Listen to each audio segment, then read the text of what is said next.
मुख्यमंत्र्यांच्या पत्नी अमृता फडणवीस उभा आडवा धागा हाती घेऊन पैठणीचं विणकाम करतायत आणि त्यांची साथ देतायत पुण्याच्या महापौर मुक्ता टिळक। पुण्यातील सौदामिनी हँडलूमच्या वतीने हातमागाचं प्रशिक्षण देण्यासाठी नाशिकच्या येवला तालुक्यातून विणकर आलेत। या उपक्रमाची सुरुवात मिसेस फडणवीस यांनी पैठणी विणून केली आहे। आज आम्ही 2 टाके विणले आणि ही खूप कष्टाची गोष्ट आहे। आज ह्या भरजरी साड्या एक विणकर आम्हाला घालण्यात उपयोगी असतो, पण तो स्वतः फाटके कपडे घालतो। तर ही आपली सोशल रिस्पॉन्सिबिलिटी, आपली धरोहर आहे पैठणी। आपण ही पैठणी जास्तीत जास्त यूज करायला पाहिजे। जे बनवतात साड्या त्यांनीही थोडा विचार करायला पाहिजे की पैठणी साडी म्हणून खूप छान आहे, पण आता जी नवीन फॅशनेबल क्राऊड आहे, जी ऑफिस गोईंग क्राऊड आहे, त्यांच्यासाठी त्याचे टॉप्स बनवायला पाहिजे, कोट्स बनवायला पाहिजे, वेगवेगळे दुसरे स्टाईल्स बनवले तर इथेच काय इंटरनॅशनली त्याची अपील खूप वाढेल।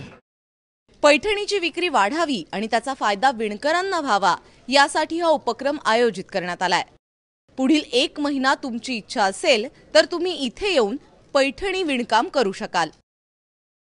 पैठणी सर्वसामान्यांना उपलब्ध व्हावी यासाठी हा अट्टाहास। सिल्कचं उत्पादन तेवढं होत नाही आहे जेवढं व्हायला पाहिजे। मग आपल्याला चायनाहून सरकारला सिल्क आणावं लागतं, ज्याची क्वालिटी तेवढी चांगली नसते जेवढं आपल्याकडचं सिल्कचं उत्पादन असतं। तर ते जास्त आम्ही प्रयत्न करतो आता की शेतकऱ्यांना भेटणं, की जास्तीत जास्त शेतकऱ्यांनी थोडासा भाग आपल्या जमिनीचा जर सिल्क करता ठेवला तर त्याच्याकरता technical know how central silk board आणि आमच्याकडूनही त्यांना मिळेल आणि सिल्कचं उत्पादन वाढेल आणि त्यायोगे सिल्कचं रेट कमी झाला, किंमत कमी झाली तर साडीचं उत्पादनाची किंमत कमी होईल। खरं तर पैठणीचा उल्लेख ऋग्वेदापासून आलाय, पण काळाच्या ओघात पेहराव बदलला। आता क्वचितच पैठणी बघायला मिळते। शांता शेळकेंच्या कवितेत जशी पैठणी फडताळात गाठोडं बनून राहिलीये तशीच तिची अवस्था आजही आहे। आता अशा उपक्रमांमधून भरजरी पैठणीला पुन्हा वैभव प्राप्त झालं आणि विणकरांना अच्छे दिन आले तर त्यांचं स्वागतच करायला हवं।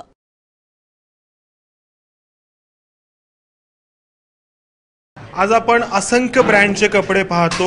या उपक्रमाच्या माध्यमातून म्हणजे इथं येऊन पैठणी विणण्याच्या उपक्रमाच्या माध्यमातून पैठणीलाही एका अर्थाने ब्रँडचं स्वरूप देण्याचा प्रयत्न आहे, ज्याचा फायदा अंतिम स्वरूपात विणकरांना होईल ही अपेक्षा।